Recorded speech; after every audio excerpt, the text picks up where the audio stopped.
ನಮಸ್ಕಾರ. ಚಕ್ಬಂದಿ ವಿಶೇಷ ಚರ್ಚಾ ಕಾರ್ಯಕ್ರಮಕ್ಕೆ ಸ್ವಾಗತ. ನಾನು ಅರುಣ್ ಬಡ್ಗೆ. ಪ್ರಧಾನಿ ನರೇಂದ್ರ ಮೋದಿ ಅವರು ಹೇಳ್ತಾ ಇದ್ದಿದ್ದು 56 ಇಂಚಿನ ಎದೆಗಾರಿಕೆ ಬೇಕು ಅನ್ನೋದನ್ನ ಹೇಳ್ತಾ ಇದ್ರು.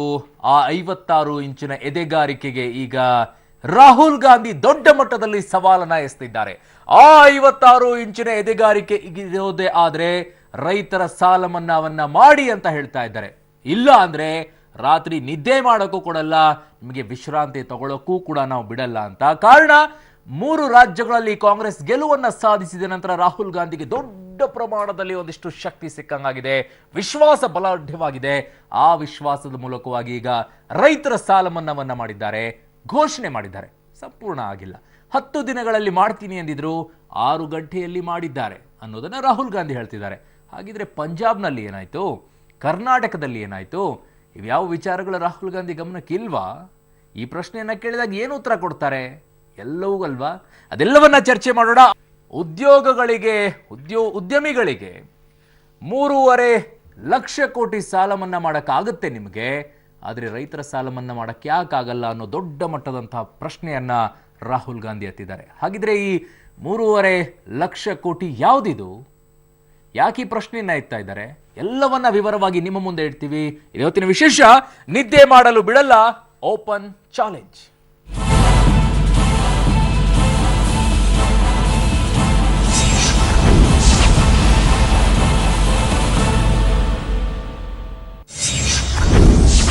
ಕೈ ಅಧಿಕಾರಕ್ಕೇರಿದ 6 ಗಂಟೆಯಲ್ಲಿ ಸಾಲ ಮನ್ನಾ, ಮೋದಿನ ಛೇಡಿಸಿದ ರಾಹುಲ್. ಸಾಲ ಮನ್ನಾ ಮಾಡದಿದ್ರೆ ನಿದ್ದೆ ಮಾಡಲು ಬಿಡಲ್ಲ, ಮೋದಿಗೆ ರಾಗ ಸವಾಲ್. ಎಸ್, ರಾಹುಲ್ ಗಾಂಧಿ ಈಗ ಲೋಕಸಭೆ ಚುನಾವಣೆಗೆ ರೈತಾಸ್ತ್ರವನ್ನ ಬಿಟ್ಟಿದ್ದಾರೆ. ಅದಕ್ಕೆ ಮೋದಿ ವಿರುದ್ಧ ರೈತರ ಸೈನ್ಯ ಕಟ್ಟಿ ಯುದ್ಧಕ್ಕೆ ಸನ್ನದ್ಧರಾಗ್ತಿದ್ದಾರೆ. ಯಾವಾಗ 3 ರಾಜ್ಯಗಳಲ್ಲಿ ರೈತರು ಕಾಂಗ್ರೆಸ್ ಕೈ ಹಿಡಿದ್ರೋ ಅಲ್ಲಿಗೆ ರಾಹುಲ್ ಗಾಂಧಿಗೆ ರೈತರ ನಾಡಿ ಮಿಡಿತ ಅರ್ಥವಾದಂಗಿದೆ. ಹಾಗಾಗಿ ಪ್ರಧಾನಿ ಮೋದಿ ವಿರುದ್ಧ ಅಬ್ಬರಿಸುತ್ತಿದ್ದಾರೆ. ಜೊತೆಗೆ ರೈತರ ಸಾಲ ಮನ್ನಾ ಮಾಡೋವರೆಗೂ ಪ್ರಧಾನಿ ಮೋದಿಗೆ ನಿದ್ದೆ ಮಾಡಲು, ವಿಶ್ರಾಂತಿ ತೆಗೆದುಕೊಳ್ಳಲು ನಾವು ಬಿಡಲ್ಲ ಅಂತ ಎಚ್ಚರಿಕೆ ಕೊಟ್ಟಿದ್ದಾರೆ. मोदी जी 4 साल से 4.5 साल से प्रधानमंत्री हैं. 1 रुपया उन्होंने हिंदुस्तान का किसान का कर्जा माफ नहीं किया है, 1 रुपया नहीं किया. और मैं आपको यहां बताना चाहता हूं कि कांग्रेस पार्टी और बाकी सब विपक्ष की पार्टी एक होकर ನರೇಂದ್ರ ಮೋದಿ से कर्जा माफ करके ही दिखाएगी. ಮಧ್ಯಪ್ರದೇಶ, ಛತ್ತೀಸ್ಗಢ, ರಾಜಸ್ಥಾನದಲ್ಲಿ ರೈತರು ಕಾಂಗ್ರೆಸ್ ಕೈ ಹಿಡಿದಿರೋದೇ ರಾಹುಲ್ ಗಾಂಧಿಗೆ ಇಷ್ಟೊಂದು ಆತ್ಮವಿಶ್ವಾಸ ಹೆಚ್ಚಲು ಕಾರಣವಾಗಿದ್ದು. ಚುನಾವಣೆ ಪ್ರಚಾರದಲ್ಲಿ ಹೇಳಿದಂತೆ 2 ರಾಜ್ಯಗಳಲ್ಲಿ ರಾಹುಲ್ ಗಾಂಧಿ ಸಾಲ ಮನ್ನಾ ಘೋಷಣೆ ಮಾಡಿದ್ದಾರೆ. ರಾಜಸ್ಥಾನ ಒಂದು ಬಾಕಿ ಇದೆ. ಆಪ್ತರ 3.5 ಲಕ್ಷ ಕೋಟಿ ಮಾಫಿ, ರೈತರಿಗೆ ಲೊಳಲೊಟ್ಟೆ. ಇದು ಸರಿಯಾ ಮೋದಿಜಿ? ಋಣ ಮಾಫಿ ಮಾಡಿದ್ರೆ ರೈತ ಬಂಧು, ಮಾಡದಿದ್ರೆ ರೈತ ವಿರೋಧಿ. ಪ್ರಧಾನಿ ಮೋದಿ ಸರ್ಕಾರ 15 ಉದ್ಯಮಿಗಳ 3.5 ಲಕ್ಷ ಕೋಟಿ ಸಾಲ ಮನ್ನಾ ಮಾಡೋಕ್ಕಾಗುತ್ತೆ. ರೈತರ ಸಾಲ ಮನ್ನಾ ಮಾಡೋಕೆ ದುಡ್ಡಿಲ್ವಾ ಅನ್ನೋ ಪ್ರಶ್ನೆಯನ್ನ ರಾಹುಲ್ ಗಾಂಧಿ ಎತ್ತಿದ್ದಾರೆ. ರಾಹುಲ್ ಗಾಂಧಿ ಮಾತನಾಡ್ತಿರೋದು NPA ಬಗ್ಗೆ, ಅಂದ್ರೆ ನಾನ್ ಪರ್ಫಾರ್ಮಿಂಗ್ ಅಸೆಟ್ಸ್, ಕನ್ನಡದಲ್ಲಿ ಅನುತ್ಪಾದನಾ ಆಸ್ತಿ ಸಾಲ. ಈ ಸಾಲವನ್ನ ಕಾಂಗ್ರೆಸ್ ಸರ್ಕಾರ ಕೇಂದ್ರದಲ್ಲಿದ್ದಾಗಲೂ ಮನ್ನಾ ಮಾಡಿದೆ, ಈಗ ಬಿಜೆಪಿ ಸರ್ಕಾರವಿದ್ದಾಗಲೂ ಮನ್ನಾ ಮಾಡಿದೆ. ಆದ್ರೆ ಇಲ್ಲಿ 45,000 ಕೋಟಿ ಅನಿಲ್ ಅಂಬಾನಿಯ ಸಾಲ ಮನ್ನಾ ಮಾಡಿರೋದು ರಾಜಕೀಯ ಜಟಾಪಟಿಗೆ ಕಾರಣವಾಗಿದೆ.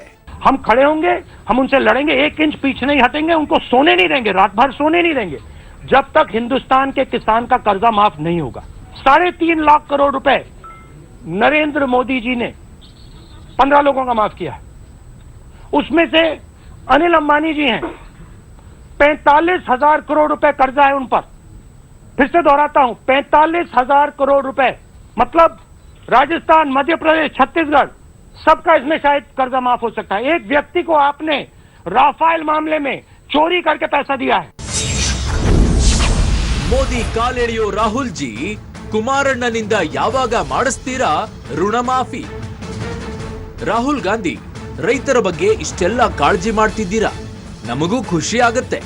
ಆದ್ರೆ ನಮ್ ಕಡೆಯೂ ನೋಡಿ ಅಂತಿದ್ದಾರೆ ಕರ್ನಾಟಕ ಮತ್ತು ಪಂಜಾಬ್ನ ರೈತರು.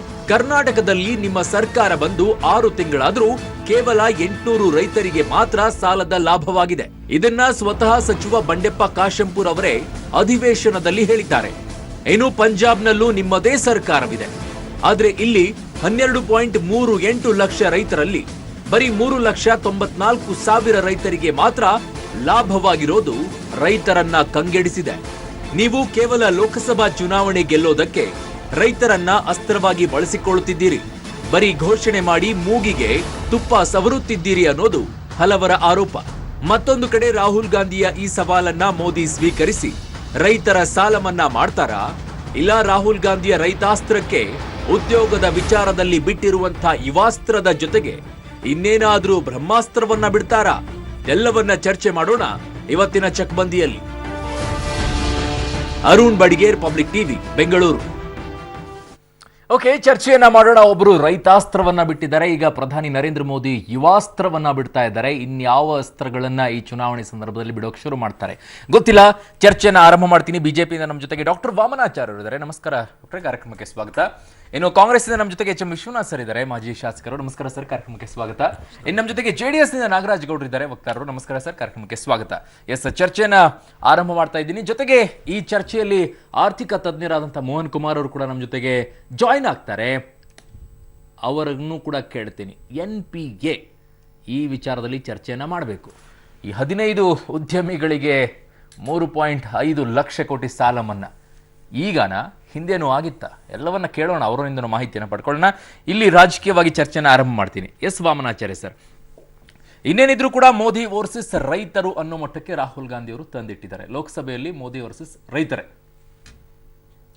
ಈ ದೇಶದ ರೈತರು ಇಲ್ಲಿಯ ಜನಜೀವನದ ಒಂದು ಅತ್ಯಂತ ಮಹತ್ವದ ಭಾಗ. ಒಂದು ಗ್ರಾಮೀಣ ಭಾಗದಲ್ಲಿ ವಾಸಿಸಿರುವಂಥ ಸಾಮಾನ್ಯ ರೈತರ ದುಡಿಮೆಯಿಂದನೇ ಈ ದೇಶ ನಡೆಯೋದು. ಆಹಾರದ ಅವಶ್ಯಕತೆಗಳನ್ನು ರೈತರೇ ಪೂರೈಸ್ತಿರೋದ್ರಿಂದ ನೀವು ಟೆಕ್ನಾಲಜಿ ತಿನ್ನೋಕ್ಕಾಗಲ್ಲ, ನೀವು ಆಗ್ತಿರೋಂಥ ವಿಮಾನಗಳನ್ನು ತಿನ್ನೋಕ್ಕಾಗಲ್ಲ, ಯುದ್ಧ ಅಸ್ತ್ರಗಳನ್ನು ತಿನ್ನೋಕ್ಕಾಗಲ್ಲ. ನಾವು ತಿಂದು ಬದುಕೋದಕ್ಕೆ ಅಂದರೆ ಮೂಲಭೂತವಾಗಿ ಬದುಕಲಿಕ್ಕೆ ಬೇಕಾಗುವಂಥದ್ದು ರೈತರು ಬೆಳೆಯುವಂಥ ಆಹಾರಗಳು. ಇದು ದೇಶದ ಸೆಕ್ಯೂರಿಟಿ ದೃಷ್ಟಿಯಿಂದನೂ ಅತ್ಯಂತ ಮಹತ್ವದಿದೆ ಅನ್ನೋದನ್ನು ನಾವು BJPನವರು, ನಮ್ಮ ಸರ್ಕಾರಗಳು ಮತ್ತು ಮೋದಿಯವರು ಚೆನ್ನಾಗಿ ಅರ್ಥಕೊಂಡಿದ್ದಾರೆ.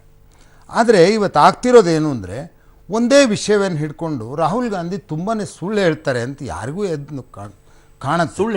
ಸುಳ್ಳು ಹೇಳ್ತಾ ಇದ್ದಾರೆ. ಏನು ಅಂದರೆ, ಇಷ್ಟೊಂದು ಬರೀ ಇಂಡಸ್ಟ್ರಿಯವರ ಸಾಲಗಳನ್ನು ಮನ್ನಾ ಮಾಡಲಾಗಿದೆ. ಆದರೆ ಯಾವ ಇಂಡಸ್ಟ್ರಿಯವರ ಸಾಲವನ್ನು ಮನ್ನಾ ಮಾಡಿಲ್ಲ ಅನ್ನೋದನ್ನು ನಾನು ಘಂಟಾಘೋಷವಾಗಿ ಈ ಸ್ಟೇಜ್ ಮೇಲೆ ಎಲ್ಲರಿಗೂ ಹೇಳಲಿಕ್ಕೆ ಇಚ್ಛೆಪಡ್ತೇನೆ.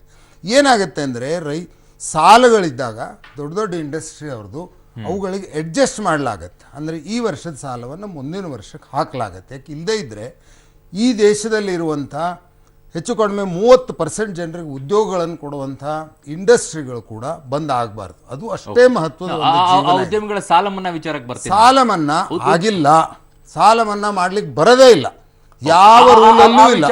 ಆ ವಿಚಾರಕ್ಕೆ ಬರ್ತೀನಿ. ಆದ್ರೆ ಈಗ ನೀವು ಕನ್ಸಿಡರ್ ಮಾಡೋದು ಇದು ಕರೆಕ್ಟಾ? ರಾಹುಲ್ ಗಾಂಧಿ ಅವರು ರೈತರು ವರ್ಸಸ್ ಮೋದಿ ಅನ್ನೋ ವಿಚಾರವನ್ನೇ ಲೋಕಸಭೆಯಲ್ಲಿ ತಂದಿಡ್ತಾರೆ. ಮಾಡ್ಲಿ, ಅದರಿಂದ ನಮಗೆ ಏನು ಲಾಸ್ ಆಗಲ್ಲ, ಉಲ್ಟಾ ಅದರಿಂದ ಲಾಭ ಆಗುತ್ತೆ. ನಾವು ರೈತರ ಹತ್ರ ಹೋಗ್ತೇವೆ, ನಾವು ರೈತರಿಗಾಗಿ ಏನ್ ಮಾಡೇವೆ ಅನ್ನೋದನ್ನ ಮತ್ತೆ ಹೇಳ್ತೇವೆ. ಇದರ ಹಿಂದೆ ಕೂಡ ಈ ಚುನಾವಣೆಗಳನ್ನ ನಾವು ಗೆದ್ದಿದ್ದೇವೆ. ಬರೀ ಚುನಾವಣೆ ಒಂದೇ ಅಲ್ಲ, ಆ ಚುನಾವಣೆ ಒಂದೇ ಯೋಚಿಸಿದ್ರೆ ನಾವು ಹೋಸಲ GST ಮಾಡ್ತಿರ್ಲಿಲ್ಲ. ಇದ್ದು ರಿಸ್ಕ್ ತಗೊಂತೇವೆ ನಾವು. ದೇಶ ಮಹತ್ವದ್ದು, ರೈತರ ಮಹತ್ವದ್ದು. ವಾಮನಾಚಾರ್ಯರು ತುಂಬಾ ಸುಂದರವಾಗಿ ಮಾತಾಡಿದ್ದಾರೆ. ಅವ್ರ ಮಾತಿನಲ್ಲಿ ತುಂಬಾ ಗೌರವನೂ ಇದೆ, ತೂಕನೂ ಇರುತ್ತೆ. ಆದರೆ ಸತ್ಯ ಗೊತ್ತಿದೆ, ಈ ದೇಶದ 80% ಜನರಿಗೆ ಉದ್ಯೋಗನ ಸೃಷ್ಟಿ ಮಾಡ್ತಕ್ಕಂಥ ಜಾಗ ರೈತರ ಪ್ರದೇಶ, ಭೂಮಿ ಮತ್ತು ರೈತರು 80% ಜನರಿಗೆ ಉದ್ಯೋಗ ಸೃಷ್ಟಿ ಮಾಡುತ್ತೆ, ಮತ್ತು ಈ ದೇಶನ ಸಾಕಿದೆ ಅದು. ಸೊ ನಾವು ಭಾರಿ ನಿರೀಕ್ಷೆನ ಮೋದಿ ಕಡೆಗೆ ರೈತರು ಇಟ್ಟು ಓಟ್ ಕೊಟ್ಟರು. ಕೇವಲ ಆ್ಯಂಟಿ ಇನ್ಕಂಬರೆನ್ಸಿ ಮಾತ್ರ ಅಲ್ಲ, ಅವತ್ತಿನ ಅನೇಕ ಭ್ರಷ್ಟಾಚಾರದ ಆಪಾದನೆಗಳು ಒಂದು ಕಡೆ ಇದ್ದರೆ, ಇನ್ನೊಂದು ಕಡೆ ಈ ದೊಡ್ಡ ಸಮುದಾಯ ಇವ್ರ ಕಡೆ ಆಸೆಯಿಂದ ನೋಡ್ತು. ನಾವು ಇವ್ರ ಭರವಸೆಗಳನ್ನೆಲ್ಲ ಕೇಳಿದ್ವಿ, ಮಿಕ್ಕದ್ದೆಲ್ಲ ನಾನು ಕೇಳಲ್ಲ. ಇವ್ರು ಕಪ್ಪಣ ತಂದು ತರೋದಾಗಲಿ, ಸ್ಮಾರ್ಟ್ ಸಿಟಿ ಆಗಲಿ, ಅವ್ಯಾವ ಕೇಳಲ್ಲ, ನಾನು ಕೇಳಲ್ಲ. ಆದರೆ ನಾನು ಕೇಳೋದು, ಫಸಲ್ ಬಿಮಾ ಅನ್ನೋದೊಂದು ದೊಡ್ಡ ಯೋಜನೆ ತಂದರು. ಫಸಲ್ ಬಿಮಾದಲ್ಲಿ ಮೊದಲನೇ ಹೊಡೆತ ಇಲ್ಲಿ ಕೂತಿರೋ 4 ಜನದಲ್ಲಿ ನಾನು ಮೊದಲನೇನು. ಯಾಕೆಂದರೆ ನಾನು ಪ್ಲಾಂಟೇಷನಲ್ಲಿ ಬರೋನು, ನಾವು ಪೆಪ್ಪರಿಗೆ 40,000 ರೂಪಾಯಿ ದುಡ್ಡು ಕಟ್ಟಿದ್ವಿ. ಹೋಸರ ಕಟ್ಟಿದ್ದು ದುಡ್ಡು ಬರಲಿಲ್ಲ, ಈ ವರ್ಷ ದುಡ್ಡು ಬರಲಿಲ್ಲ. ಸಾರಿ, ನೀವು ತಂದಿದ್ದಕ್ಕೆ ನಾನು ಸರ್ಪ್ರೈಸಿಂಗ್ ಆಗಿ ನಂಗೆ ನೆನಪಾಗ್ತಾ ಇದೆ. ಮಧ್ಯಪ್ರದೇಶದಲ್ಲಿ ನೀವು ಸಾಲ ಮನ್ನಾ ಮಾಡುವಂತ ರೂಲ್ಸ್ ಗಳಲ್ಲಿ ಫಸಲ್ ಬಿಮಾ ಯೋಜನೆಯಲ್ಲಿ ಯಾರು ಅದನ್ನ ಪಡ್ಕೊಳ್ತಾ ಇದ್ದಾರೋ ಅವ್ರಿಗೆ ಸಾಲ ಮನ್ನಾ ಆಗಲ್ಲ. ಫಸಲ್ ಬಿಮಾ ಆಗದೆ ನಿಮ್ಗೆ ಒಂದು ಹೇಳ್ಬಿಡ್ತೀನಿ, ಸಾಲ ಮನ್ನಾ ನಿಮ್ಗೆ ಆಗೋದಿಲ್ಲ ನಿಯಮ. ಅರುಣ್ ನಿಮ್ಗೆ ಹೇಳ್ಬಿಡ್ತೀನಿ, 2,80,000 ಕೋಟಿ ರೂಪಾಯಿಗಳನ್ನ ಈಗ ಇದೇ ಅಂಬಾನಿ ಗ್ರೂಪ್ಗಳಿಗೆ ಇವ್ರುಗಳಿಗೆ ಕಟ್ಟಿಬಿಟ್ಟಿದ್ದೀವಿ ನಾವು. ವಾಪಸ್ ಬಂದಿರೋದು ಕೇವಲ 46,000 ಕೋಟಿ ಅಂಕಿಅಂಶದ ಪ್ರಕಾರ. ಆದ್ರೆ ಮಿಕ್ಕ ದುಡ್ಡೆಲ್ಲ ಯಾರ ಹತ್ರ ಹೋಗಿದೆ? ಈ ಇಂಡಸ್ಟ್ರಿ ಮಾಲೀಕರ ಜೊತೆ ಹೊರಟೋಗಿದೆ, ವಾಪಸ್ ಬರಲ್ಲ. ಫಸಲ್ ಬಿಮಾ ಅನ್ನೋದೊಂದು ಒಂದು ಜನರಿಗೆ ಒಂದು ಟೋಪಿ ಹಾಕಂತ ಕಾರ್ಯಕ್ರಮ ಬಿಟ್ರೆ ರೈತರಿಗೆ ಏನು ಅನುಕೂಲ ಅಲ್ಲ. ನನ್ನ ಪ್ರಶ್ನೆ ನಾನು ಅದನ್ನ ಕೇಳ್ತಾ ಇಲ್ಲ. ಅದನ್ನ ಯಾರ್ಯಾರು ಮಾಡ್ಕೊಂಡಿದ್ದಾರೋ ಅವ್ರಿಗೆ ಯಾರಿಗೂ ಕೂಡ ಸಾಲ ಮನ್ನಾ ಅನ್ವಯ ಆಗೋಲ್ಲ ಅನ್ನೋದು ಪ್ರದೇಶದ ನಿಮ್ಮ ನಿಯಮಗಳಲ್ಲಿ ಇದೆ. ಇಲ್ಲ ನೋಡಿ, ಅದರ ಯಾರು ಫಸಲ್ ಬಿಮಾದಲ್ಲಿ ದುಡ್ಡು ಕಟ್ಟಿದಾರೋ ಅವರಿಗಲ್ಲ, ಯಾರಿಗೆ ಹಣ ಬಂದೇ ಅಲ್ವಲ್ಲ ಹಣ, ಇವರು ಹಣನೇ ಕೊಟ್ಟಿಲ್ಲ ಅನ್ನೋದ್ರಿಂದ ಈ ಸಂದರ್ಭದಲ್ಲಿ ಇವತ್ತು ಕರ್ನಾಟಕ ಇರ್ಬೋದು ಅಥವಾ ಮಧ್ಯಪ್ರದೇಶದಲ್ಲಿ ಘೋಷಣೆ ಮಾಡಿದ್ದಾರೆ. ನೀವು ಸಂತೋಷ ಪಡ್ಬೇಕಲ್ಲ ಸರ್. ಒಂದ್ಸರಿ ಒಂದು ಸರ್ಕಾರ ಕಮಿಟ್ ಆದ್ರೆ ಅದು ಸರ್ಕಾರದ ಘೋಷಣೆ ಇಲ್ಲ, ಘೋಷಣೆ ಜೊತೆಗೆ ಕರ್ನಾಟಕದ ರೀತಿಯಲ್ಲಿ ಆಗಬಾರ್ದು. ನೋಡಿ, 70,000 ಕೋಟಿ ರೂಪಾಯಿಗಳನ್ನ ಕೇಂದ್ರ ಸರ್ಕಾರ ಮನ್ನಾ ಮಾಡ್ತು. ನಿಮ್ ನೆನಪಿರ್ಲಿ, ಸುಮ್ಮನೆ ಭಾಷಣ ಮಾಡಿದ್ದು ಒಂದೇ ಅಲ್ಲ, ಹಿಂದೆನೂ ಕೂಡ ಕೇಂದ್ರ ಸರ್ಕಾರ, UPA ಸರ್ಕಾರ 70,000 ಕೋಟಿ ರೂಪಾಯಿಗಳನ್ನ ನಿಮಗೆ ಪ್ಯಾಕೇಜ್ ರೂಪದಲ್ಲಿ ಮಾಡಿ ಜನರಿಗೆ ತಲುಪಿಸುವಂತ ಕೆಲಸ ಮಾಡಿದೆ. ಅದನ್ನ ಮೋದಿ ಅವರು ಇದುವರೆಗೂ ಮಾಡ್ಲಿಕ್ಕೆ ಸಾಧ್ಯ ಆಗಿಲ್ಲ. ನಾಗರಾಜ್ ಗೌಡ್ರೆ, ನಮ್ಮ ರಾಜ್ಯದಲ್ಲಿ 6 ತಿಂಗಳಾದ್ರೂ ಕೂಡ ಇನ್ನೂ ಸಾಲ ಮನ್ನಾ ಪೂರ್ತಿ ಆಗಿಲ್ಲ. 800 ರೈತರಿಗೆ ಮಾತ್ರ ಅದು ಮುಟ್ಟಿದೆ ಅನ್ನೋದು ನಿಮ್ಮ ಸ್ವತಃ ಬಂಡೆಪ್ಪ ಕಾಶೆಂಪುರ್ ಅವರೇ ಅಧಿವೇಶನದಲ್ಲಿ ಓಪನ್ ಆಗಿ ಹೇಳ್ಕೊಂಡಿರೋದು. 44,000 ಕೋಟಿಯಲ್ಲಿ ನೋಡಿ, ಮೊನ್ನೆ 800 ಋಣಮುಕ್ತ ಪತ್ರಗಳನ್ನ ಕೊಟ್ಟಿರೋದು ಒಂದು ಏನು 2 ತಾಲೂಕನ್ನ ನಾವೇನು ಪ್ರಾಯೋಗಿಕವಾಗಿ ತಗೊಂಡಿದ್ದು ಅಲ್ಲಿ ವಿತರಿಸಿದ್ದಾರೆ. ಬಿಟ್ರೆ ಅದು ಪ್ಯಾರಲಲ್ಲಿ ನಡೀತಾ ಇದೆ. ಸೊ ಪ್ಯಾರಲಲ್ಲಿ ನಡೀತಾ ಇದೆ.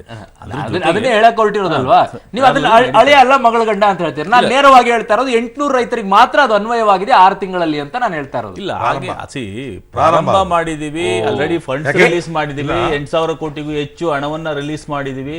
ಸೊ ಅದು ಅವ್ರಿಗೆ ತಲುಪಬೇಕು, ಕೆಲವೇ ದಿನಗಳಲ್ಲಿ ಅದು ತಲುಪುತ್ತೆ, ಅದರಲ್ಲೇನು ಇಲ್ಲ. ನಮ್ಮ ಲೋಕಸಭೆ ಆಗ್ಲಿ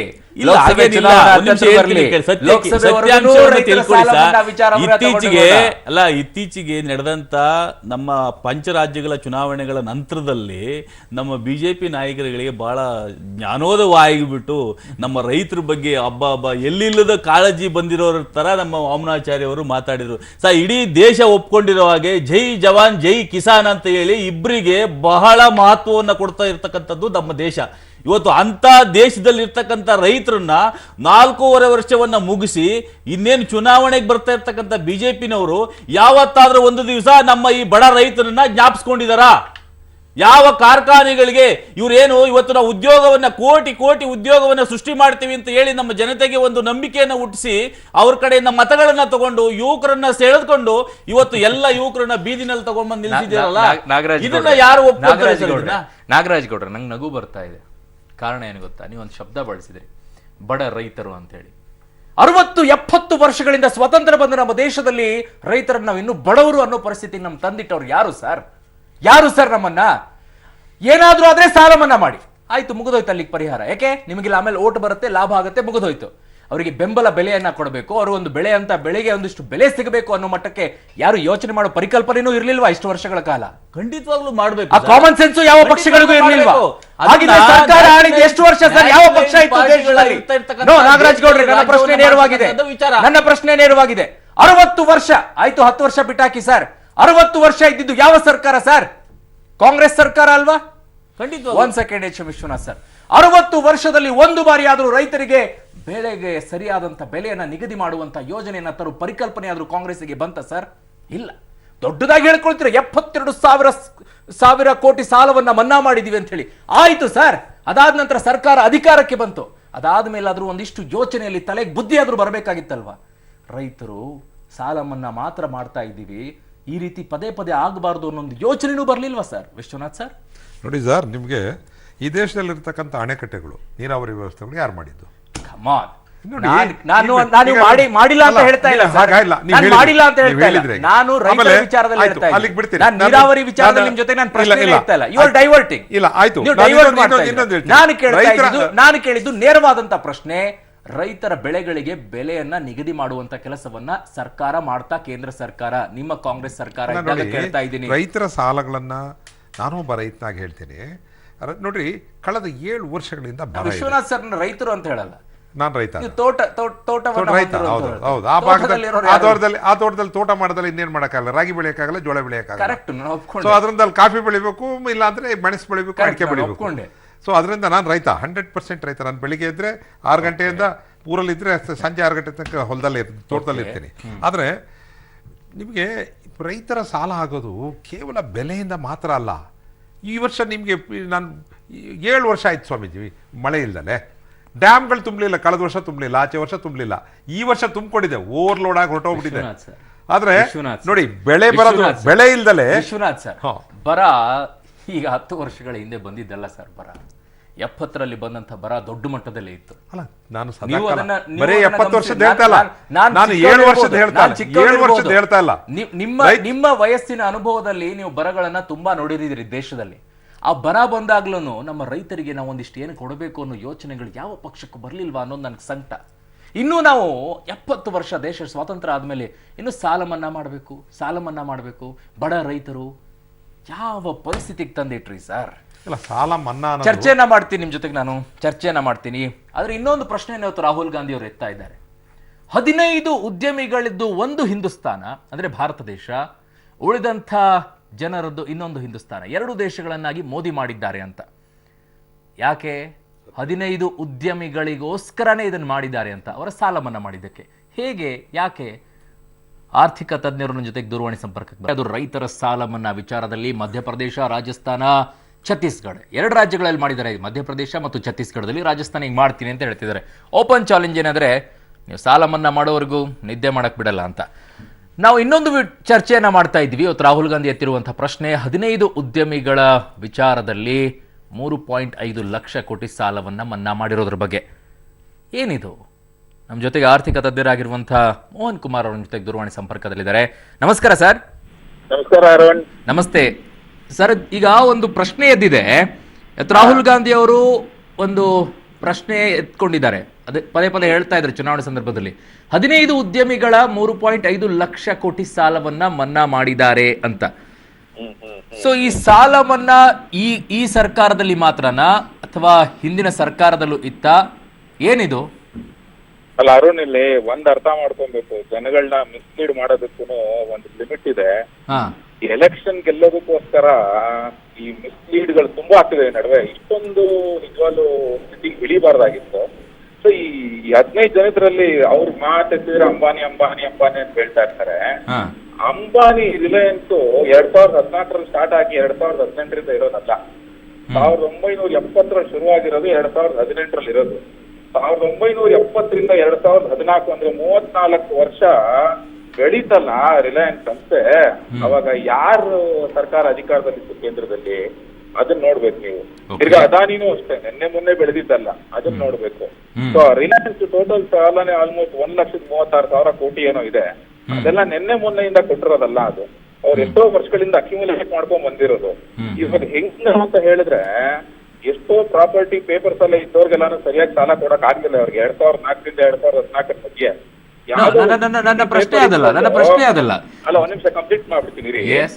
ಯಾವ್ದೋ ಒಂದ್ ಚೀಟಿ ಇಟ್ಕೊಂಡು ನೀರವ್ ಮೋದಿಗೆ ಅಷ್ಟು 1,000 ಕೋಟಿ ಸಾಲ ಕೊಟ್ಬಿಟ್ಟು ಚೆನ್ನಾಗಿ ಅವ್ರು ಮಜಾ ಮಾಡೋಂಗ್ ಮಾಡಿ, ತಿರ್ಗಾ ವಿಜಯ್ ಮಲ್ಯನ್ಗೂ ಅಷ್ಟು 2012ರಲ್ಲಿ ರೀಪೇ ಮಾಡಕ್ ಆಗದೇ ಇಲ್ಲ ಅಂದಾಗ ಕರೆದು 1,600 ಕೋಟಿ ದುಡ್ಡು ಕೊಟ್ಬಿಟ್ಟು, ಈಗ ಅವರೆಲ್ಲ ಚೆನ್ನಾಗಿ ಮಜಾ ಮಾಡಕ್ ಬಿಟ್ಬಿಟ್ಟು ಈಗ ದೇಶ ಬಿಟ್ಟು ಹೋಗಂಗ್ ಮಾಡ್ಬಿಟ್ಟು, ಅದು ಪೊಲಿಟಿಕಲಿ ಬರುತ್ತೆ. ಯಾಕೆ ಬಿಟ್ರೆ ಅನ್ನೋ ಪ್ರಶ್ನೆ ಬರುತ್ತೆ. ನಾನು ಅದಕ್ಕೆ ಹೋಗಲ್ಲ. ನನ್ನ ನೇರವಾದಂತ ಪ್ರಶ್ನೆ ಏನು ಅಂತಂದ್ರೆ, ಈಗ NPA ನಾನ್ ಪರ್ಫಾರ್ಮಿಂಗ್ ಅಸೆಟ್ಸ್ ಅಂತಂದ್ರೆ ನಮಗೆ ಅನುತ್ಪಾದನಾ ಆಸ್ತಿಯ ಸಾಲವನ್ನ, ಉದ್ಯಮಿಗಳ ಸಾಲವನ್ನ ಮನ್ನಾ ಮಾಡಕ್ಕಾಗತ್ತೆ ಕೇಂದ್ರ ಸರ್ಕಾರಕ್ಕೆ, ರೈತರ ಸಾಲ ಮನ್ನಾ ಮಾಡಕ್ ಆಗಲ್ಲ. ಅಲ್ಲ, ಅದು ನಿಮ್ಗೆ ಉದ್ಯಮಿಗಳ ಸಾಲ ಮನ್ನಾ ಅಂತ ಕರೆಯಕ್ ಆಗೋದಿಲ್ಲ ನಿಮ್ಗೆ. ಅದನ್ನೇ ನಾ ಹೇಳ್ತಾ ಇರೋದು. ಸಾಲ ಮನ್ನಾ ಅಂತ ಹೆಂಗ್ ಕರೆಯಕ್ಕಾಗತ್ತೆ ನಿಮ್ಗೆ? ಅದಕ್ಕೆ ಅಂತ ರಿಕವರಿ ಪ್ರೊಸೀಡಿಂಗ್ಸ್ ಇರುತ್ತೆ, ರಿಕವರಿ ಮಾಡ್ತಾರೆ. ಕಾಂಗ್ರೆಸ್ ಕರೀತಾ ಇರೋದೇ ಅದನ್ನ ಈಗ ಸಾಲ ಮನ್ನಾ ಅಂತ ಹೇಳಿ. ಅಲ್ಲ ಸಾಲ ಮನ್ನಾ ಅಂತ ಹೆಂಗ್ ಕರಿತೀರಾ ನೀವು ಅದನ್ನ? ಇವ್ರು ಬರೀ ಚುನಾವಣೆಗೋಸ್ಕರ ಆ ತರ ಕರಿತಿರ್ಬೋದು ಅಷ್ಟೇ ಬಿಟ್ರೆ ನಿಮ್ಗೆ ಓಕೆ ಇವರೇ ಹೈಡ್ ಮಾಡ್ಕೊಂಡಿದ್ದು ಬ್ಯಾಂಕ್ಗಳು ಅದನ್ನ ಫಸ್ಟ್ ಡಿಕ್ಲೇರ್ ಮಾಡಿ ಪಂಜಾಬ್ ನ್ಯಾಷನಲ್ ಬ್ಯಾಂಕ್ 2013ರಲ್ಲಿ ಧೈರ್ಯ ತೋರಿಸಿ ನನಗೆ ಆಗೋದಿಲ್ಲ ಇದೇ ತರ ಕಂಟಿನ್ಯೂ ಮಾಡ್ತಾ ಇದ್ರೆ ಕದ್ದು ಮುಚ್ಚಿ ನಾವು ಡಿಕ್ಲೇರ್ ಮಾಡ್ತೀರಾ NPA ನ ತುಂಬಾ ಪ್ರಾಬ್ಲಮ್ ಆಗುತ್ತೆ ಬ್ಯಾಂಕ್ಗಳಲ್ಲಿ. ಬ್ಯಾಂಕ್ ಯಾರ್ದು? ಅಲ್ಟಿಮೇಟ್ಲಿ ನಮ್ದು. ನಾವು ನೀವು ನಮ್ ತಂದೆ ನಿಮ್ ತಂದೆ ಕಷ್ಟಪಟ್ಟು ಡೆಪಾಸಿಟ್ ಇರೋ ಬ್ಯಾಂಕ್ ಅಲ್ಲಿ ಅದನ್ನ ತಗೊಂಡೋಗಿ ಲೋನ್ ಕೊಟ್ಟಿರೋದು ಇವ್ರಿಗೆ. ನಮ್ ದುಡ್ಡನ್ನ ಅವ್ರು ಬೇಕಾಬಿಟ್ಟು ಕೊಟ್ಬಿಟ್ಟು ರಿಕವರಿ ಮಾಡಕ್ ಆಗ್ತಿರ ಹೈಡ್ ಮಾಡ್ಕೊಂಡು ಬ್ಯಾಲೆನ್ಸ್ ಶೀಟ್ ನ ವಿಂಡೋ ಡ್ರೆಸ್ಸಿಂಗ್ ಮಾಡ್ಕೊಂಡು ಇಷ್ಟು ವರ್ಷ ನೋಡ್ಕೊಂಡ್ ಬಂದ್ರು. ಅದೇ ಕಂಟಿನ್ಯೂ ಆಗಿದ್ರೆ ನಾವೆಲ್ಲ ಬೀದಿಗೆ ಬರ್ಬೇಕಾಗಿತ್ತು. ಅದು ಮೋಹನ್ ಕುಮಾರ್ ಅವರೇ ಒಂದ್ ಸೆಕೆಂಡ್ ಈ NPA ಅನ್ನ ಮನ್ನಾ ಮಾಡೋದೇನಿದೆ, ನೀವು ಸಾಲ ಮನ್ನಾ ಅಲ್ಲ ಅಂತ ಹೇಳ್ತಿದ್ರ, ಅದನ್ನ UPA ಸರ್ಕಾರದಲ್ಲೂ ಆಗಿತ್ತಾ ಈ ರೀತಿಯಾಗಿ? ಅದ ಅದಕ್ಕೆ ನಾನು ಹೇಳುದು NPAಗಳು ಅಕ್ಯುಮುಲೇಟ್ ಹಾಕಿ ಬರ್ತಾ ಇರೋದು ನಿನ್ನೆ ಮೊನ್ನೆಯಿಂದ ಬಂದಿರೋದಲ್ಲ ಇದು. UPA ಟೈಮಲ್ಲೂ ಆಗಿತ್ತು, ಹಿಂದಿನ NDA ಟೈಮಲ್ಲೂ ಆಗಿತ್ತು, ಎಲ್ಲಾ ಟೈಮಲ್ಲೂ ಆಗಿತ್ತು. ಸೊ ನಿಮ್ಗೆ ಈ ಮಧ್ಯದಲ್ಲಿ ನಾನು ಈ ಸಾಲ ಮನ್ನಾ ಅನ್ನೋ ವಿಚಾರ ಬಂದಾಗ 1991ರ ಘಟನೆ ನಾವು ನೆನ್ಪಿಸ್ಕೊಬೇಕಾಗತ್ತೆ.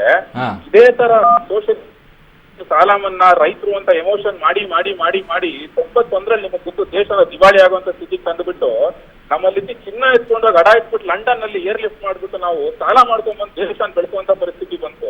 ಈಗಲೂ ಅಷ್ಟೇ ಈ ಹುಚ್ಚಾಟಕ್ಕೋಸ್ಕರ ಅಧಿಕಾರಕ್ಕೋಸ್ಕರ ಅವ್ರು ಇಷ್ಟೆಲ್ಲ ಕಿತ್ಲಾಡ್ಕೊಂಡು ಸಾಲ ಮನ್ನಾ ಅಂತ ಮಾಡ್ಕೊಂಡು ಮುಂದೋದ್ರೆ ಮತ್ತ ಅದೇ ಪರಿಸ್ಥಿತಿ ಬರೋದ್ರಲ್ಲಿ ನಿಜವಾಗ್ಲೂ ಯಾವುದೇ ಸಂಶಯ ಇಲ್ಲ.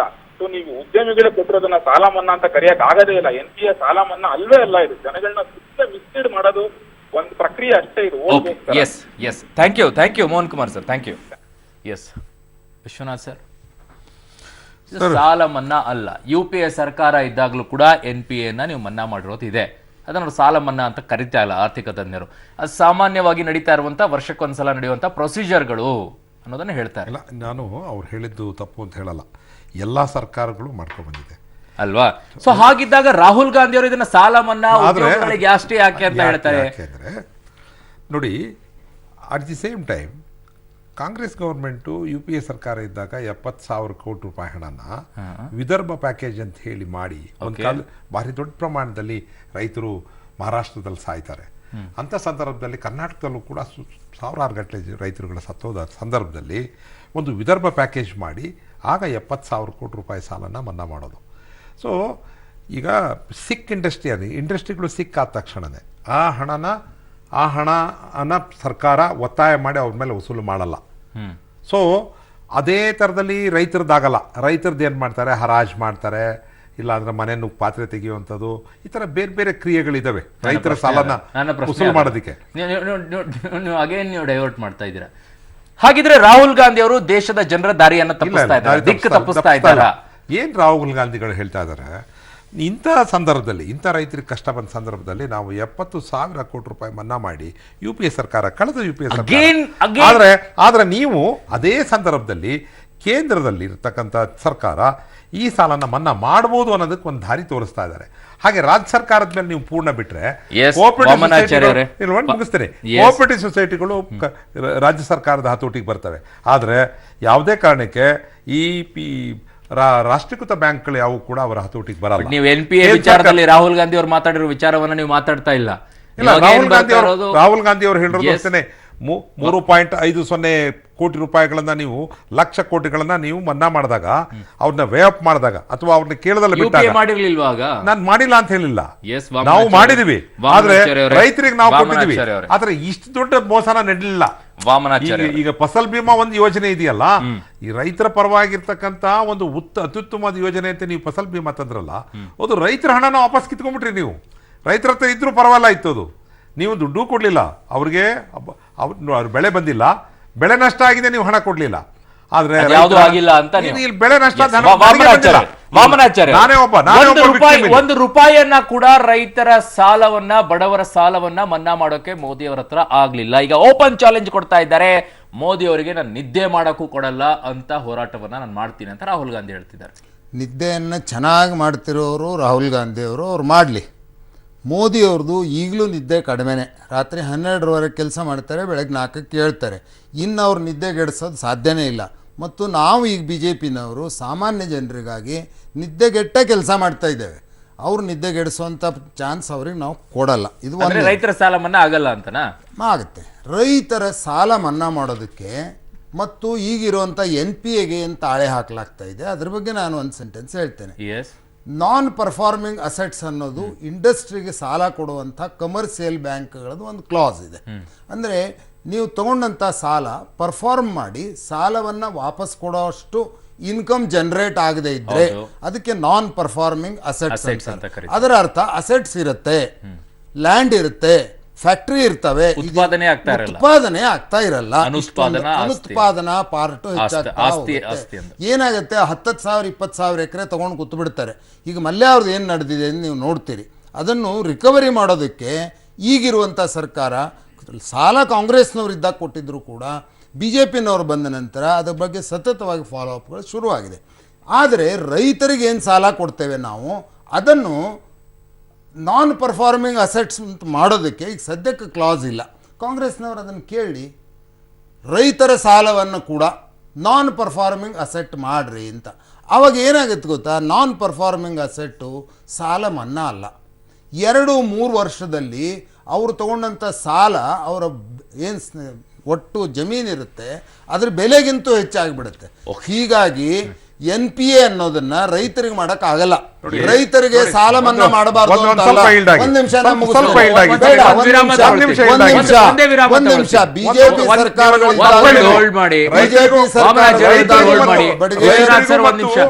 ಕಾರ್ಖಾನೆಗೂ ಇರುವಂತ ವ್ಯತ್ಯಾಸ, ಕಾರ್ಖಾನೆ ಮಾಲೀಕರು ಸರಿ ಅವರು ಅದು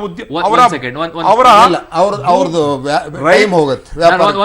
ಒಂದು ವಿರಾಮ ತಗೊಳ್ತೀನಿ. ನಾನು ಒಂದು ವಿರಾಮ ತಗೊಳ್ತೀನಿ. ವಿರಾಮದ ನಂತರ 2014ರಲ್ಲಿ ಪ್ರಧಾನಿ ನರೇಂದ್ರ ಮೋದಿ ಅವರು ಆ ಟೈಮಲ್ಲಿ ರೈತರ ಬಗ್ಗೆ ಸ್ವಲ್ಪ ಮಾತನಾಡ್ತಾರೆ. ಪ್ರಚಾರದ ಸಂದರ್ಭದಲ್ಲಿ ಏನು ಹೇಳಿದರು ಅವತ್ತು, ಇವತ್ತು ಹೇಗಿದ್ದಾರೆ, ಇದು ನೋಡಬೇಕಲ್ಲ. ಚರ್ಚೆ ಮಾಡೋಣ. ಅವ್ರು ಮಾತಾಡಿರೋದನ್ನು ನೋಡ್ತಾನೆ ಇದು. ಆದರೆ ಪ್ರಧಾನಿ ಮೋದಿ 2014ರಲ್ಲಿ ರೈತರ ಬಗ್ಗೆ ಒಂದಿಷ್ಟು ಕಾಳಜಿಯ ಮಾತುಗಳನ್ನು ಆಡಿದರು. ಅವರ ಆತ್ಮಹತ್ಯೆ ವಿಚಾರದಲ್ಲಿ, ಸಾಲವನ್ನು ಮಾಡ್ಕೊಂಡಿರೋ ವಿಚಾರದಲ್ಲಿ ಇವೆಲ್ಲ ಮಾತಾಡ್ಕೊಂಡಿದ್ರು. ಆ ಟೈಮಲ್ಲಿ ಅಂದ್ಕೊಳ್ತಾ ಇದ್ವಿ ರೈತರು ಒಂದಿಷ್ಟಾದರೂ ನೆಮ್ಮದಿಯನ್ನು ಪಡ್ಕೊಳ್ಬೋದಪ್ಪ ಅಂತ ಹೇಳಿ. ಅವ್ರು ಏನು ಮಾತಾಡಿದ್ರು ಅನ್ನೋದನ್ನು ಕೇಳಿ ಆಮೇಲೆ ಚರ್ಚೆನ ಮುಂದುವರಿಸ್ತೀನಿ. ನೋಡಿ. किसान को आत्महत्या करने की नौबत ना आए, हमारे किसान को कर्ज लेना ना पड़े, साहूकार के घर जाना ना पड़े। क्या सरकार की बैंक की जिम्मेवारी नहीं है कि किसान को कर्ज दे, कम से कम ब्याज से कर्ज दे? और किसान ऐसा है पाई पाई लौटा देता है। उसको आर्थिक ताकत दें, वो साहस करने को तैयार है, मेहनत करने को तैयार है। और अगर गांव में किसान की जिंदगी बदलती है तो अकेले किसान की नहीं बदलती है। खेत में काम कितने लोगों को रोजगार मिलता है। कर्ज के मारे हमारा किसान मारा जा रहा है। भाइयों बहनों, इतनी सारी बैंक, इतने सारा कारोबार, आपको जानकर के हैरानी होगी कि बैंकों में से किसानों को जो ऋण मिलता है वो 5-7% से ज्यादा नहीं है। और इसलिए किसान को ऋण लेना पड़ता है साहूकार के पास से, और ब्याज के मार से वो मर जाता है। एक आध बार वर्षा नहीं हुई, जिंदगी तबाह हो जाती है। ವಾಮನಾಚಾರ್ಯ ಸರ್, 2014ರಲ್ಲಿ ಚುನಾವಣೆ ಮುಂಚೆ ಪ್ರಧಾನಿ ನರೇಂದ್ರ ಮೋದಿ ಅವರು ರೈತರ ಬಗ್ಗೆ ಈ ಮಾತುಗಳನ್ನು ಆಡಬೇಕಾದ್ರೆ ರೈತರು ತುಂಬ ಆಶೆಗಳ ಇಟ್ಕೊಂಡಿದ್ರು, ಕನಸುಗಳನ್ನು ಹೊತ್ಕೊಂಡಿದ್ರು. ಯಾರೋ ಬಂದ್ರಪ್ಪ ನಮಗೆ ಒಂದಿಷ್ಟೇನೋ ಬದಲಾವಣೆ ಆಗಿಬಿಡುತ್ತೆ ಅನ್ನೋ ಕನಸುಗಳನ್ನ ಇಟ್ಕೊಂಡಿದ್ರು. ಬಟ್ ಅದೆಲ್ಲ ನುಚ್ಚು ನೂರು ಆಯಿತು ಅಂತ ಅನಿಸ್ತಾ ಇಲ್ಲ. ಅದು ಈಗಲೂ ಸತ್ಯ ಇದೆ. ಅದಕ್ಕೆ ರಾಜ್ಯ ಸರ್ಕಾರಗಳು ಕೂಡ ಕೈ ಹಚ್ಚಬೇಕು. ಮತ್ತು ಮುಂದಿನ ದಿನಗಳಲ್ಲಿ 1 by 1 ಈಗ ಆಗಿರುವಂಥ ನೀರಾವರಿ ಯೋಜನೆಗಳಿಗೆ ವಿಶಿಷ್ಟವಾಗಿ ಹಣಗಳನ್ನಿಟ್ಟು ನೀರಾವರಿ ಯೋಜನೆಯನ್ನು ಪೂರ್ತಿ ಮಾಡೋದಕ್ಕೆ ಅವ್ರು ಕೊಟ್ಟಂಥ ಒತ್ತು, ಹನಿ ನೀರಾವರಿಗೆ ಮಾಡಿದಂಥ ಪ್ರಯತ್ನಗಳು, ಬೀಜದಲ್ಲಿ ಇಂಪ್ರೂವ್ಮೆಂಟ್, ಗೊಬ್ಬರಗಳು ಸಿಗೋ ಹಂಗೆ ಈಗ ನೋಡಿರ್ಬೋದು ನೀವು. ಪ್ರಧಾನಿ ನರೇಂದ್ರ ಮೋದಿ ಅವರು ಮಾತನಾಡ್ತಾ ಇದ್ದಂತ ವಿಚಾರಗಳಲ್ಲಿ 2 ವಿಚಾರಗಳಿದೆ. ಒಂದು, ಆರ್ಥಿಕವಾಗಿ ಅವರಿಗೆ ತಾಕತ್ತು ಸಿಗಬೇಕು, ಅದಕ್ಕೆ ಒಂದಿಷ್ಟು ಬಲ ಕೊಡಬೇಕು ಅಂತ. ಈಗ ಸಮಸ್ಯೆಗಳಲ್ಲಿದ್ದಾರೆ, ಅಟ್ಲೀಸ್ಟ್ ಕೈ ಹಿಡಿದು ಎಬ್ಸಿ ಅದಾದ ನಂತರ ನಿಮ್ಮ ಯೋಜನೆಗಳನ್ನ ತನ್ನಿ ಸರ್ ಅನ್ನೋದನ್ನ ರೈತರು ಕೇಳ್ತಾ ಇದ್ದಾರೆ. ಇನ್ನೊಂದ್ ಕಡೆ ಹೇಳ್ತಾ ಇದ್ದಿದ್ದು ಸಾಲದಿಂದಾಗಿ ಆತ್ಮಹತ್ಯೆ ನಡೀತಾ ಇದೆ. ಅವ್ರ ಗಮನಕ್ಕೆ 2014ರಲ್ಲೇ ಇರೋದು, ಈಗ ಹೊಸದಾಗಿ ಅಲ್ಲ. ನೋಡಿ, 2 ಇಶ್ಯೂ ಇರುತ್ತೆ. ಅಗ್ರಿಕಲ್ಚರ್ ಸ್ಟೇಟ್ ಇಶ್ಯೂ ಇದೆ. ಎಲ್ಲವನ್ನೂ ನೀವು ಮೋದಿ ಕಡೆಗೆ ತೋರಿಸ್ಬೇಡಿ. ಇಲ್ಲೂ ಈ ರಾಜ್ಯ ಸರ್ಕಾರಗಳನ್ನು ನೀವೇ ಆರಿಸ್ಕೊಟ್ಟಿದ್ದೀರಿ. ಇಲ್ಲಿ ಜನತಾದಳ ಮತ್ತು ಕಾಂಗ್ರೆಸ್ ಸರ್ಕಾರ ಇದು ಜನರಿಂದನೇ ತಾನೆ, ಹಿಂದಿನ ಬಾಗ್ಲಿಂದ ಬಂದಿರಬಹುದು, ಬಟ್ ಸರ್ಕಾರ ನಿಮ್ದಿದೆ ತಾನೆ. ನಿಮಗೂ ಒಂದಿಷ್ಟು ಜವಾಬ್ದಾರಿ ಇದೆಯಾ ಅಥವಾ ಬರೀ ಅಲ್ಲಿಗೆ ಬೆರಳು ತೋರಿಸೋದಿದೆಯಾ?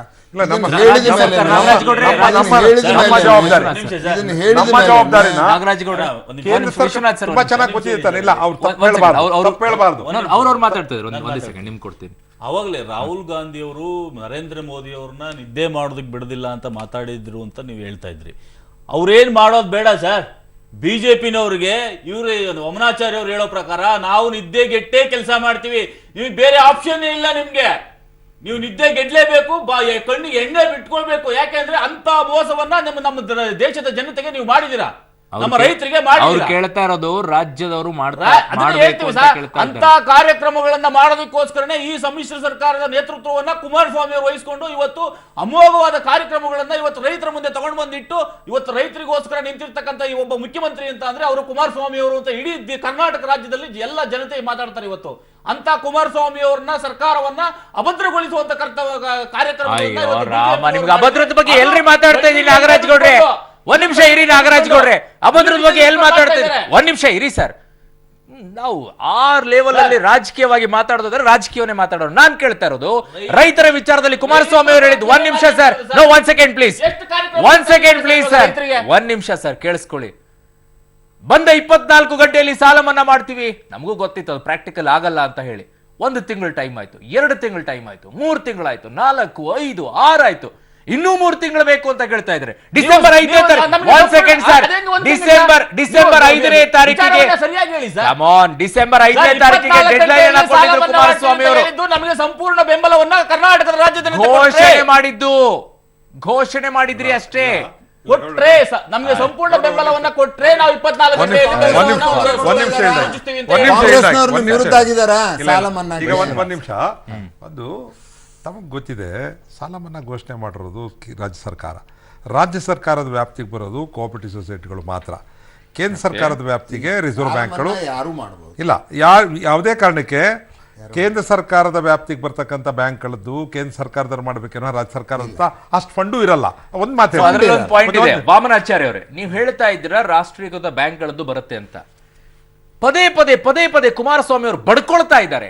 ನ್ಯಾಷನಲ್ ಬ್ಯಾಂಕ್ಗಳಲ್ಲಿರುವಂತಹ ಲಿಸ್ಟ್ ಅನ್ನ ಕೊಡಿಸಿ ಸರ್, ನಮಗೆ ಲಿಸ್ಟ್ ಅನ್ನ ಕೊಡಿಸಿ ಅಂತ ಹೇಳಿ ನ್ಯಾಷನಲ್ ಬ್ಯಾಂಕ್ಗಳು ಆಟ ಆಡಿಸ್ತಾ ಇದ್ರು. ಕೇಂದ್ರ ಅದರಲ್ಲಿ ಒಂದಿಷ್ಟು ಸಹಾಯವನ್ನ ಮಾಡಬಹುದಾಗಿತ್ತಲ್ಲ ಸರ್.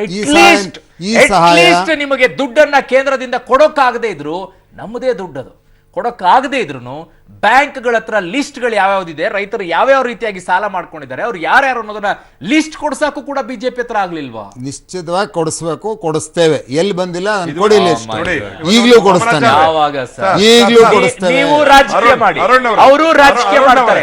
ಪಾಪ ರೈತರ ಸಾಲ ಲಿಸ್ಟ್ ಗೊತ್ತಿರುತ್ತೆ, ಜಿಲ್ಲಾಧಿಕಾರಿಗೆ ಲಿಸ್ಟ್ ಲಿಸ್ಟ್ ಗೊತ್ತಿರುತ್ತೆ.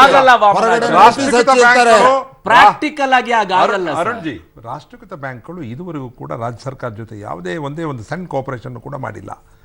ಜೊತೆಗೆ ರಾಷ್ಟ್ರೀಕೃತ ಬ್ಯಾಂಕ್ಗಳ ಸಾಲನು ಕೂಡ ರಾಜ್ಯ ಸರ್ಕಾರ ಮನ್ನಾ ಮಾಡೋದಕ್ಕೆ ನಾನು ಅಷ್ಟು ಮಾಹಿತಿ ಇಲ್ಲದೆ ನಾನು ಇರಲ್ಲ ಸರ್.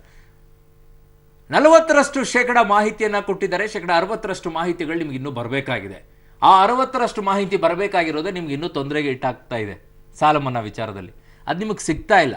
ಅದು ಕೇಂದ್ರದಿಂದ, RBI ನಿಂದ, ನ್ಯಾಷನಲ್ ಬ್ಯಾಂಕ್ಗಳಿಂದ ಒಂದಿಷ್ಟು ಮಾಹಿತಿಗಳು ನಿಮ್ಗೆ ಹೊರಗಡೆ ಬರಬೇಕಾಗಿದೆ. ಅದು ಡಾಟಾ ನಿಮಗೆ ಸಿಗ್ತಾ ಇಲ್ಲ ಅನ್ನೋದೇ ನಿಮ್ಮಲ್ಲಿರುವಂತ ದೊಡ್ಡ ಪ್ರಾಬ್ಲಮ್. ಇನ್ನೊಂದು, ನೀವು ಸಾಲ ಮನ್ನಾ ಘೋಷಣೆ ಮಾಡಿದ ತಕ್ಷಣನೇ ಏಕ್ದಮ್ ತಗೊಂಡೋಗಿ ಜನರಿಗೆ ಜೇಬಿಗೆ ದುಡ್ಡು ಹಾಕಕ್ಕಾಗಲ್ಲ. ಅದಕ್ಕೊಂದು ಸ್ವಲ್ಪ ಬೇರೆ ಬೇರೆ ವ್ಯವಸ್ಥೆಗಳಿದೆ. ಆ ದೃಷ್ಟಿಯಿಂದ ಲೋಕಸಭೆ ಚುನಾವಣೆ ಅಲ್ಲ, ಕೇಳಿ ನನ್ಗೊಂದು ಮಾತು ಕೇಳಿ ಸರ್, ಸ್ವಲ್ಪ ಇರೋಣ. ನಾನು ಒಂದು ಹೇಳೋದೇನೆಂದ್ರೆ, ನೋಡಿ, ಅನೇಕ ಸಂದರ್ಭದಲ್ಲಿ ಸಾಲ ಮನ್ನಾ ಮಾಡಿದ್ದು ಕೆಲವು ದುರುಪಯೋಗಗಳು ಕೂಡ ಆಗಿದೆ. ಸೊ ಆ ಕಾರಣಕ್ಕೋಸ್ಕರ ರಾಜ್ಯ ಸರ್ಕಾರ ಪ್ರತಿ ಬ್ಯಾಂಕ್ಗಳಲ್ಲಿ ಮತ್ತು ಆ ನಿಜವಾದ ರೈತ ಯಾರಿಗೆ ಸಮಸ್ಯೆ ಆಗಿದೆ, ಯಾರಿಗೆ ಸಾಲ ಇದೆ, ಅವನ ಮಾಹಿತಿಗಳು ತಗೊಳ್ಳೋದೇ ಇಲ್ಲಿ ತನಕ ಆಗಿದೆ. ಸೊ ಈಗ ಪ್ರಾರಂಭ ಮಾಡಿದ್ದಾರೆ. ಈಗ ಪ್ರಾರಂಭ ಮಾಡೋದಕ್ಕೆ ಕಾರಣ ಇಷ್ಟು 48,000 ಕೋಟಿಯಷ್ಟು ಇಷ್ಟು ದೊಡ್ಡ ಹಣನ ಜನರಿಗೆ ಕೊಡಬೇಕಾದ್ರೆ ಬ್ಯಾಂಕ್ನಲ್ಲಿ ನಿಜವಾದ ರೈತ ಯಾರು, ಎಷ್ಟು ಸಾಲ ಇದೆ. ಈಗ ನಾನು ಕೂಡ ಒಬ್ಬ ಸಾಲಗಾರ, ನಾನು ಕೂಡ ಅನೇಕ ಅದರಲ್ಲಿ ರಾಜ್ಯದ ವಿಚಾರಕ್ಕೆ ಬಂದಾಗ ಹೀಗೆಲ್ಲ ಎಕ್ಸ್ಪ್ಲನೇಷನ್ ಕೊಡ್ತಾ ಇದ್ದೀರಾ. ಮಧ್ಯಪ್ರದೇಶದಲ್ಲಿ ನೀವು ಘೋಷಣೆಯನ್ನ ಮಾಡಿದ್ರ, ಅಲ್ಲಿ ನಂಗೆ ದೊಡ್ಡ ಸಮಸ್ಯೆ ಕಾಡ್ತಾ ಇರೋದು. ಅಲ್ಲೂ ಕೂಡ ಕಣ್ಣಿಗೆ ಕಾಣಿಸ್ತಾ ಇರೋದು ನಮ್ಮ ಸರ್ಕಾರ ಏನ್ ಮಾಡಿದೆ, ಅದೇ ಪ್ರೋಸೆಸ್ ಅನ್ನು ಅಲ್ಲೂ ಮಾಡಬೇಕಾಗಿಲ್ಲ. ಮಧ್ಯಪ್ರದೇಶದಲ್ಲಿ 1,56,000 ನಿಮಗೆ 60,000ದವರೆಗೂ ಸಾಲನೇ ಇದೆ ಸರ್. 1,50,000 ಕೋಟಿ ಸಾಲ ಇದೆ ನಿಮ್ದು. 1,50,000 ಕೋಟಿ ಸಾಲ ಇರೋದು ನೆನ್ಪಿಟ್ಕೊಳ್ಳಿ. ನಮ್ಮ ರಾಜ್ಯದ ಬಜೆಟ್ 2 ಲಕ್ಷ ಕೋಟಿ ಬಜೆಟ್ ಇರೋದು, ಅಲ್ಲಿರೋದು 1,50,000 ಕೋಟಿ ಸಾಲ ಇದೆ. ಅದಕ್ಕೆ ಆ್ಯಡ್ ಮಾಡ್ತಾ ಇರೋದು ನೀವು 50,000 ಕೋಟಿಯನ್ನ. ಅಂದರೆ ಸರಿ ಸುಮಾರು ಎಷ್ಟಾಗುತ್ತೆ ಸರ್ ನಿಮಗೆ ಲೆಕ್ಕ? ಆ ಸಾಲವನ್ನು ಹೇಗೆ ನಿಭಾಯಿಸ್ತಿರೋ, ಆರ್ಥಿಕವಾದಂಥ ಪರಿಸ್ಥಿತಿಯನ್ನು ಹೇಗೆ ಮ್ಯಾನೇಜ್ ಮಾಡ್ತಿರೋ ಗೊತ್ತಿಲ್ಲ. ಬಟ್ ಲೋಕಸಭೆ ಚುನಾವಣೆ ನಾನು ಚರ್ಚೆ ಮಾಡ್ತೀನಿ ಸರ್. ಲೋಕಸಭೆ ಚುನಾವಣೆಗೋಸ್ಕರ, ರಾಜಕೀಯದ ಅಧಿಕಾರವನ್ನು ಹಿಡಿಯೋಕ್ಕೋಸ್ಕರ ಆರ್ಥಿಕವಾಗಿ ಬ್ಯಾಲೆನ್ಸನ್ನು ನಾವು ಕಳ್ಕೊಳ್ತಾ ಇರ್ತೀವಿ ಅಂತ ಅನಿಸ್ತಾ ಇದೆ. ಗೊತ್ತಿಲ್ಲ ಯಾವ ದಿಕ್ಕಿನತ್ತ ಹೋಗುತ್ತೋ ಅಂಥೇಳಿ. ಆಗಲೇ ಹೇಳ್ತಾ ಇದ್ರು ಮೋಹನ್ ಕುಮಾರ್ ಅವರು, ದೊಡ್ಡ ಮಟ್ಟದಲ್ಲಿ ಎದುರಿಸಬೇಕಾಗತ್ತೆ ಇದೇ ರೀತಿ ಹೋದರೆ ಅಂತ ಹೇಳಿ. ಪ್ರಶ್ನೆ ಕೇಳ್ತಾ ಇದ್ದೀನಿ. ರೈತಾಸ್ತ್ರವನ್ನು ರಾಹುಲ್ ಗಾಂಧಿ ಬಿಡ್ತಾ ಇದ್ದಾರೆ. ನೀವಿವತ್ತು ಹೊಸದಾಗಿ ಯುವಕಾಸ್ತ್ರವನ್ನು ಬಿಡ್ತಾ ಇದ್ದೀರಾ. ಯುವಕರಿಗೆ ಉದ್ಯೋಗಗಳನ್ನು ಕೊಡುವ ವಿಚಾರದಲ್ಲಿ ಒಂದು ಯೋಜನೆ ಇವತ್ತು ಬಿಡುಗಡೆ ಮಾಡಿದಿರಾ. ಅದು ರೈತರನ್ನು ಅವ್ರು ಹಾಕಿದ್ದಕ್ಕೆ ನೀವು ಯುವಕರನ್ನು ಸೆಳಿತಾ ಇದ್ರೋ ಗೊತ್ತಿಲ್ಲ. ಬಟ್ ಹೊಸ ಬ್ರಹ್ಮಾಸ್ತ್ರವನ್ನು ಈ ಸಂದರ್ಭದಲ್ಲಿ ಬಿಡೋಕೆ ಏನಾದರೂ ಪ್ರಯತ್ನ ಮಾಡ್ತಿದ್ದೀರೋ, ಇಲ್ಲ ರೈತರ ಸಾಲ ಮನ್ನಾದಲ್ಲೇ ನೀವು ಕೂಡ ಕೈ ಹಾಕಬೇಕು ಅಂತ ಇದ್ದೀರೋ? ರೈತರ ಸಾಲ ಮನ್ನಾ ಮಾಡೋದಕ್ಕೆ ನಮ್ಮದು ವಿರೋಧ ಇಲ್ಲ. ಆದರೆ ಇಡೀ ದೇಶದಲ್ಲಿ ಇವತ್ತು 4 ಲಕ್ಷ ಕೋಟಿಗೂ ಹೆಚ್ಚಿಗೆ ಇರುವಂಥ ರೈತರ ಸಾಲ ಒಂದು ಸಲ ಮನ್ನಾ ಮಾಡಿದರೆ ಇದು ಪ್ರತಿ ವರ್ಷದ ಪ್ರಾಬ್ಲಮ್ ಇದೆ. ಈಗ ಮಾಡಿದ್ದೀವಿ ಮುಗೀತು ಅಂತ ಹೇಳ್ಬೋದಾ? ಸರ್ಕಾರಗಳು ರೆಡಿ ಇವೆ. ನಾವೊಬ್ಬರೇ ಅಲ್ಲ, ಯಾವುದು ಹಿಂದೆ ಕಾಂಗ್ರೆಸ್ ಸರ್ಕಾರ ಇದ್ದರೂ ಅವರು ಮಾಡ್ಬೋದಾಗಿತ್ತು, ನಾವು ಮಾಡ್ಬೋದು. ಆದರೆ ಇದು ಒಂದು ಸಲದ್ದಲ್ಲ, ಪ್ರತಿ ವರ್ಷ ಆಗತ್ತಿದು.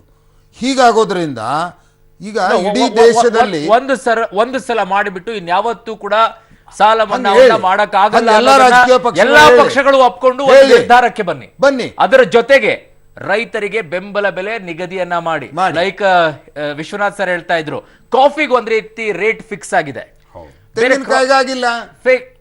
ಆ ರೀತಿಯಾಗಿ ಬೆಳೆಗಳಿಗೆ ರೇಟ್ ಅನ್ನ ಫಿಕ್ಸ್ ಮಾಡಿ ಒಂದವನಿಗೆ ಭರವಸೆ ಇರುತ್ತೆ ರೈತನಿಗೆ. ಅಂತ ಭರವಸೆಯನ್ನ ಕೊಡುವಂತ ಕೆಲಸವನ್ನ ನೀವಿಬ್ಬರೂ ಕೂಡ ಬಿಜೆಪಿ ಕಾಂಗ್ರೆಸ್ ಇಬ್ಬರೂ ಸೇರ್ಕೊಂಡು ಲೋಕಸಭೆಯಲ್ಲಿ ಒಂದು ನಿರ್ಧಾರಕ್ಕೆ ಬನ್ನಿ. ಈ ಬಾರಿ ನಿರ್ಧಾರವನ್ನ ಮಾಡ್ತೀವಿ, ಸಾಲ ಮನ್ನಾ ಮಾಡ್ತೀವಿ. ಈ ಸಲ ಎಲ್ಲಾ ರೈತರಿಗೂ ಆಗುತ್ತೆ.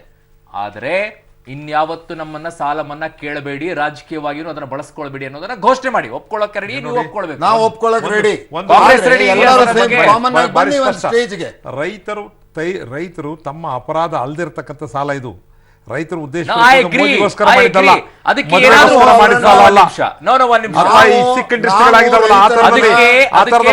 ಹೊಸದಾದಂತಹ ಒಂದು ರೂಪರೇಷೆಗಳನ್ನ ತನ್ನಿ ಸರ್. ಅದಕ್ಕೆ ತಲೆಗಳು ನಮ್ಮ ದೇಶದಲ್ಲಿ ದೊಡ್ಡ ದೊಡ್ಡ ತಲೆಗಳಿದಾವೆ, ವಿದ್ವಾನರು ಇದ್ದಾರೆ. ಪ್ರಮುಖವಾಗಿರೋದು ಬೆಲೆ ಮತ್ತು ಬೆಲೆ ಎರಡು ಭದ್ರತೆಗಳಿಲ್ಲ ಅಂತ ಅಂದ್ರೆ ರೈತ ಬಚಾವಕ್ಕಾಗಲ್ಲ. ನಿಮ್ಗೆ ಅದಕ್ಕೆ ನಾನು ಉದಾಹರಣೆ ಅದಕ್ಕೆ ಹೇಳ್ತಾ ಇರೋದು, ಒಂದು ರೂಪರೇಷವನ್ನ ತನ್ನಿ, ಒಂದು ಫೈನಲ್ ಆಗಿ ಪ್ಲಾಂಟೇಶನ್ ಕ್ರಾಪ್ಗಳು. ಉದಾಹರಣೆಗೆ ನಿಮ್ಗೆ ಹೇಳಿದ್ ನಾನು, ಕಾಫಿ ಅಂತವೋ ಅಡಿಕೆ ಅಂತವೋ ಇವತ್ತು ಬಚಾವಾಗಿದ್ದಾವ. ಕಾರಣ ಅಂದ್ರೆ ಅದಕ್ಕೊಂದು ಭದ್ರತೆ ಇದೆ. ವಿಶ್ವನಾಥ್ ಸರ್, ನಾನು ಅದನ್ನೇ ಕೇಳ್ತಾ ಇದ್ದೀನಿ. ನಮ್ಮ ರೈತರಿಗೆ ಭದ್ರತೆ ಒಂದೇ ಬೇಕಾಗಿರೋದು ಸರ್. ಅವ್ನು ದುಡಿದು ಎಂತ ಸಾಲ ಆದ್ರೂ ತೀರಿಸ್ತಾನೆ ಸರ್. ಅವನಿಗೆ ಭದ್ರತೆ ಕೊಡಿ ಫಸ್ಟ್. ಅವನ ಬೆಳೆಗಳಿಗೆ ಸರಿಯಾದಂತ ಬೆಲೆ ಕೊಡುವಂತ ಕೆಲಸ ಮಾಡಿ ಸರ್, ಸಾಕು ಅಷ್ಟೇ. ನಮ್ಮ ರೈತನಿಗೆ ಶಕ್ತಿ ಯಾರ ಮುಂದೆನೂ ನಿಲ್ಲಲ್ಲ ಸರ್, ಯಾವ ಉದ್ಯಮಿಗಳನ್ನು ಮುಂದೆ ನಿಂತಲ್ಲ ಸರ್. ಅಂಥ ಬೆಳೆಗಳನ್ನು ಅವನು ಬೆಳ್ಕೊಳ್ತಾನೆ. ಬಟ್ ನೀವಿಬ್ಬರೂ ಸೇರಿ ರಾಜಕೀಯವಾಗಿ ನಿಮ್ಮ ರಾಜಕೀಯ ಬೆಳೆ ಬಯಸ್ಕೊಳ್ಳೋಕ್ಕೋಸ್ಕರ ಸಾಲ ಮನ್ನಾ ಮಾಡೋದು ಪ್ರತಿ ಸಲನೂ ಅದನ್ನೇ ಮಾಡೋ ಬದಲಾಗಿ ಒಂದು ರೂಪರೇಷವನ್ನು ತಂದು ಅವನಿಗೆ ಭದ್ರತೆಯನ್ನು ಕೊಡುವಂಥ ಕೆಲಸವನ್ನು ನೀವು ಮಾಡಿ ಅಂತ ನಾನು ಕೇಳ್ತಾ ಇದ್ದೀನಿ. ಈಗ ರಾಹುಲ್ ಗಾಂಧಿ ಬಂದರು, ನಾನು ಸಾಲ ಮನ್ನಾ ಮಾಡಿದ್ದೆ, ಏನು ಅದೇ ದೊಡ್ಡದಾದಂಥ ಕೆಲಸವನ್ನ ಮಾಡೋ ರೀತಿಯಲ್ಲಿ ಅಲ್ಲ. ಒಂದು ಬಾರಿ ಆರ್ಥಿಕ ಹೊರೆ ಹೇಗೆ ಬೀರುತ್ತೆ ಅನ್ನೋದನ್ನ ಏನಾದ್ರೂ ಅರ್ಥ ಮಾಡ್ಕೊಂಡಿದ್ದಾರಾ? ರಾಹುಲ್ ಗಾಂಧಿ ಅವರು ಒಂದಾದ್ರೂ ಆಡಳಿತದಲ್ಲಿ ಇಟ್ಕೊಂಡು ಕೆಲಸ ಮಾಡಿದ ಏನಾದ್ರೂ ಉದಾಹರಣೆಗಳಿದೆಯಾ? ಅವ್ರದ್ದು ಅನುಭವ ಇದೆಯಾ? ನೋಡಿ, ರಾಹುಲ್ ಗಾಂಧಿ ವಿಶ್ವನಾಥ್ ಸರ್, ರಾಜಕೀಯವಾಗಿ 2019 ಲೋಕಸಭಾ ಚುನಾವಣೆಗೆ ಅಧಿಕಾರವನ್ನು ಹಿಡಿಬೇಕು. ರಾಹುಲ್ ಗಾಂಧಿಗೆ ತನ್ನ ಸರ್ಕಾರ ರೈತರನ್ನ ದುರುಪಯೋಗ ಪಡಿಸ್ಕೊಳ್ತಾ ಇದ್ದೀರಾ. ಆರ್ಥಿಕವಾಗಿ ನಾವು ಯಾವ ರೀತಿಯಾಗಿ ಕುಸಿದು ಹೋಗ್ತಾ ಇದೀವಿ ಅನ್ನೋದನ್ನ ಅರ್ಥ ಮಾಡ್ಕೊಳ್ಳಿ. ಸ್ಥಿತಿನಲ್ಲಿ ರೈತರು ಸಾಯ್ತಾ ಇರೋದು ಅನ್ನ ಇಲ್ದಲೆ ಸಾಯೋದಕ್ಕಿಂತ ಹೆಚ್ಚಾಗಿ ಐ ಅಗ್ರಿ ಸರ್, ಸಾಲದ ಹೊರೆ ತಾಳ್ನ. ನಾನು ಅದನ್ನೇ ಕೇಳ್ತಾ ಇದ್ದೀನಿ. ಸಾಲದಿಂದ ಆಗ್ತಕ್ಕಂಥ ವಿಶ್ವನಾಥ್ ಸರ್, ಅದನ್ನೇ ಕೇಳ್ತಾ ಇದ್ದೀನಿ. ಒಂದು ಬಾರಿ ಅವರು ರೆಡಿ ಇದ್ದಾರೆ, ತಯಾರು ಸಾಲ ಮನ್ನಾ ಮಾಡಕ್ಕೆ, ಮಾಡಿ ಸಾಲ ಮನ್ನಾ.